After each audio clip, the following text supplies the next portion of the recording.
BJP প্রার্থী রাজমাতা অমৃতা রায়ের প্রচারে এলেন না অসমের মুখ্যমন্ত্রী। ড্যামেজ কন্ট্রোলে রাজ্য সভাপতি সুকান্ত মজুমদার রোড শো করলেন।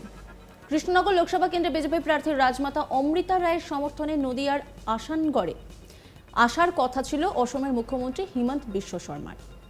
যান্ত্রিক গোলযোগ ও প্রশাসনের অনুমতি না মেলায় আসেননি অসমের মুখ্যমন্ত্রী। তার জায়গায় রোড শোতে অংশ নিলেন বিজেপির রাজ্য সভাপতি সুকান্ত মজুমদার এবং ত্রিপুরার সাংসদ তথা মন্ত্রী প্রতিমা ভৌমিক। এদিন আসাননগর উচ্চ বিদ্যালয়ের সামনে থেকে রোড শোতে অংশ নেন অসংখ্য বিজেপি কর্মী সমর্থক থেকে শুরু করে স্থানীয় বিজেপি নেতৃত্ব। সুকান্ত মজুমদার তিনি কি বলছেন শোনাবো আপনাদের।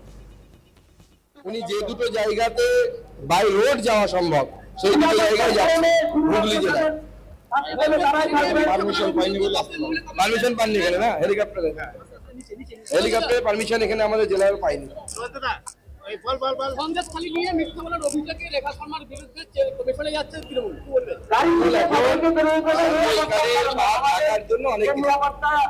মানুষ জানে, মানুষ সব বলছে কি হচ্ছে না হচ্ছে, পয়সা কোথা থেকে যাচ্ছে, কিভাবে যাচ্ছে, মানুষ সব জানে। সময় এলে পরে সব ক্লিয়ার হয়ে যাবে।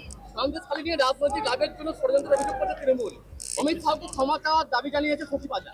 শশী পাজা একজন মহিলা ডাক্তার এবং মন্ত্রী, তারপরে এই মূর্খের মতো কেন কথা বলছেন আমি বুঝতে পারছি। তারাই 164 করিয়েছে পুলিশ। পুলিশটা কি সুকান্ত মজুমদারের নাকি? না, নরেন্দ্র মোদীর নাম এসেছে। 164 করিয়েছে, সেখানে মহিলা বলছে যে আমি 164 হচ্ছে ম্যাজিস্ট্রেটের সামনে। 164 কি আমাদের সামনে হয়েছে নাকি? ম্যাজিস্ট্রেটের সামনে সেই মহিলা বলেছে যে আমার বিরুদ্ধে ধর্ষণ হয়েছে, পুলিশ করিয়েছে। এখন সেই মহিলা বলছে নাকি আমি করিনি, তাহলে দায়টা কার? ভিডিও বলছে 100 একর জমি আমরা ফেরত দিয়েছি।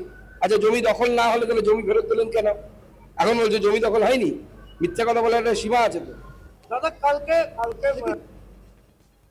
যতবার কৃষ্ণনগর রাজ পরিবারের সদস্য তথা বিজেপি প্রার্থী অমৃতা রায় সাংবাদিকদের মুখোমুখি হয়েছেন, ততবারই একটাই কথা বারবার বলেছেন যে আমি কোনো প্রার্থীকে ব্যক্তিগত আক্রমণ করছি না। নির্বাচনে লড়াই করার পলিসি অন্যান্যদের থেকে একেবারেই আলাদা। আর তাই দুর্নীতির বিরুদ্ধে লড়াই করে সাধারণ মানুষের পাশে থাকার অঙ্গীকার নিয়েই এবারে তার নির্বাচনে প্রবেশ। বিজেপি প্রার্থী অমৃতা রায়ের সাফ কথা, দুর্নীতিকে দূরে সরিয়ে সাধারণ মানুষের সেবা করতে চান অমৃতা রায়। তিনি কি বলেছেন শোনাবো আপনাদের। আপনার মূল প্রতিদ্বন্দ্বীকে তৃণমূল না সিপিএম? কেউ নয়। কেন তারা কেন নয়? তাদের তো পলিসি আলাদা, আমার পলিসি আলাদা, এবং আমি কোনো ব্যক্তি আক্রমণের জন্য তো লড়াইতে নামিনি। আমার কথা হচ্ছে দুর্নীতির বিরুদ্ধে লড়াই, তো সেখানে আমার কে প্রতিদ্বন্দ্বী? কোন কোন ইস্যু নিয়ে মানুষের কাছে যাচ্ছেন ভোট প্রচারে? অনেক ইস্যুস আছে। কি কি আছে তার মধ্যে? আমাকে তো প্রধানমন্ত্রী 100টা কর্মসূচির কথা বলেই দিয়েছে, তার মধ্যে অনেক আছে। এখন কি সবকটা বলা যাবে? একটা বলছি, করিমপুর টু কৃষ্ণনগর রেলপথ, এছাড়া আছে পলাশী সুগার মিলটা আবার বাঁচিয়ে তোলা, এরকম অনেক আছে। ভোটে জিতলে কি এগুলো কোনো কাজ হবে? হবে না? মানুষের সেবা করলে আমার জেতা বা হারাটা তো কথা নয়, আমি তো সেবা করছি। এখন তারা স্বতঃস্ফূর্তভাবে আমার কাছে এগিয়ে আসছে এবং তাদের প্রবলেমসগুলো তারা বলছে, তাই জন্যে এইগুলো করা, নাহলে তো এগুলো আমি নাও করতে পারি। এই নিয়ে একটি রিপোর্ট তুলে ধরেছেন আমার কলিগ নিলয়, দেখাবো আপনাদের। কৃষ্ণনগর লোকসভা কেন্দ্রের বিজেপি প্রার্থী অমৃতা রায়ের সমর্থনে আজ নির্বাচনী রোড শোতে আসার কথা ছিল অসমের মুখ্যমন্ত্রী হিমন্ত বিশ্ব শর্মার। যান্ত্রিক গোলযোগ এবং প্রশাসনিক অনুমতি না মেলায় তিনি কিন্তু আসলেন না। তার জায়গায় ড্যামেজ কন্ট্রোল করতে এলেন বিজেপির রাজ্য সভাপতি সুকান্ত মজুমদার। আর সুকান্ত মজুমদার আসার পরেই কিন্তু তিনি রানীমা অর্থাৎ রাজমাতা অমৃতা রায়ের সমর্থনে তিনি এক আসাননগর হাই স্কুলের সম্মুখ থেকে তিনি রোড শো করলেন এবং স্বাভাবিকভাবেই সেখানে উপস্থিত ছিল বিজেপির জেলা নেতৃত্ব থেকে শুরু করে অসংখ্য বিজেপি কর্মী সমর্থকেরা। এবং স্বাভাবিকভাবেই আজ কিন্তু সুকান্ত মজুমদার বিরোধীদের যে সমস্ত শশী পাজা অর্থাৎ শশী পাজা যে মন্তব্য করেছিলেন তার স্বাভাবিকভাবেই জবাব দিলেন তিনি। এবং যান্ত্রিক গোলযোগের কারণেই আজ হেমন্ত বিশ্ব শর্মা আসতে পারলেন না বলেও তিনি এখানে জানালেন। স্বাভাবিকভাবেই এটা উঠে আসছে যে এখানেও যে স্থানীয় প্রশাসন তারাও নাকি এখানে হেলিপ্যাড যেখানে নামবে সেই আসাননগর বিদ্যালয়, সেই বিদ্যালয়ের যে ময়দানে নামার কথা ছিল তারও অনুমতি পেলেন না বা অনুমতি দেয়নি। সেই কারণেই আজ হেমন্ত বিশ্ব শর্মা এখানে আসতে পারলেন না। স্বাভাবিকভাবেই ড্যামেজ কন্ট্রোল করলেন এবং রাজমাতা অর্থাৎ অমৃতা রায়ের প্রচারে তিনি রোড শো করলেন বিজেপির রাজ্য সভাপতি সুকান্ত মজুমদার। রাজনীতির ময়দানে প্রথমবার হলেও বারে বারে অমৃতা রায়কে দেখা গিয়েছে রাজবাড়ির অন্দরমহলে। জগদ্ধাত্রী পুজো, দুর্গাপুজো এবং বারোদোলের মেলায় রানিমার দেখা সাক্ষাৎ পেতেন আপামর কৃষ্ণনগরবাসী। তবে অমৃতা রায় এভাবে জনসাধারণের মধ্যে পথে ঘাটে রাস্তাঘাটে এভাবে ভোট প্রচার করতে শুরু করেছেন, যা দেখে আপ্লুত সেখানকার সাধারণ বাসিন্দারা। আসন্ন লোকসভা নির্বাচনে কৃষ্ণনগর লোকসভা কেন্দ্রে অত্যন্ত গুরুত্বপূর্ণ। এখানে তৃণমূল কংগ্রেস প্রার্থী মহুয়া মৈত্র এবং বিজেপির প্রার্থী কৃষ্ণনগরের রাজা কৃষ্ণচন্দ্র রায়ের পরিবারের অন্যতম সদস্য এবং বর্তমান রানিমা অমৃতা রায়। তীব্র দাবদাহ উপেক্ষা করে এই গ্রাম থেকে সেই গ্রাম, এই পাড়া থেকে সেই পাড়া পায়ে হেঁটেই কর্মী সমর্থকদের সঙ্গে ভোট প্রচারে তিনি অবিচল, ক্লান্তিবিহীন।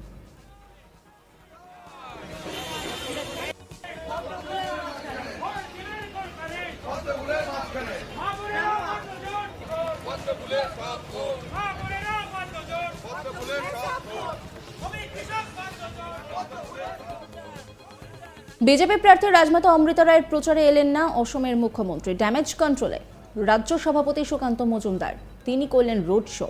কৃষ্ণনগর লোকসভা কেন্দ্রের বিজেপি প্রার্থী রাজমাতা অমৃতা রায়ের সমর্থনে নদিয়ার আশানগরে আসার কথা ছিল অসমের মুখ্যমন্ত্রী হিমন্ত বিশ্ব শর্মার।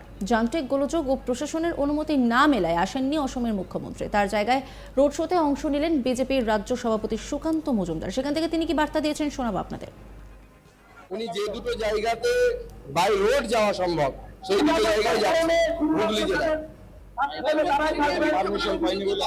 পারমিশন পাননি এখানে, না হেলিকপ্টারের পারমিশন এখানে আমাদের জেলার পাইনি।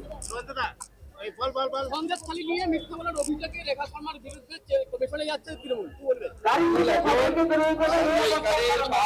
জন্য অনেক মানুষ জানে, মানুষ সব বলছে কি হচ্ছে না হচ্ছে, পয়সা কোথা থেকে যাচ্ছে, কিভাবে যাচ্ছে, মানুষ সব জানে। সময় এলে পরে সব ক্লিয়ার হয়ে যাবে। সন্দেশখালী নিয়ে রাজনৈতিক লাভের জন্য ষড়যন্ত্রের অভিযোগ করছে তৃণমূল। অমিত শাহকে ক্ষমা চাওয়ার দাবি জানিয়েছে শশী পাজা। শশী পাজা একজন মহিলা ডাক্তার এবং মন্ত্রী, তারপরে এই মূর্খের মতো কেন কথা বলছেন আমি বুঝতে পারছি। তারাই 164 করিয়েছে পুলিশটা কি সুকান্ত মজুমদারের নাকি? না, নরেন্দ্র মোদীর নাম হয়েছে 164 করিয়েছে। সেখানে মহিলা বলছে যে আমি 164 হচ্ছে ম্যাজিস্ট্রেটের সামনে। 164 কি আমাদের সামনে হয়েছে নাকি? ম্যাজিস্ট্রেটের সামনে সেই মহিলা বলেছে যে আমার বিরুদ্ধে ধর্ষণ হয়েছে, পুলিশ করিয়েছে। এখন সেই মহিলা বলছে নাকি আমি করিনি, তাহলে দায়টা কার? ভিডিও বলছে 100 একর জমি আমরা ফেরত দিয়েছি। আচ্ছা, জমি দখল না হলে তাহলে জমি ফেরত দিলেন কেন? নজর রাখুন আজ তাক বাংলার ইউটিউব স্ট্রিমিংয়ে।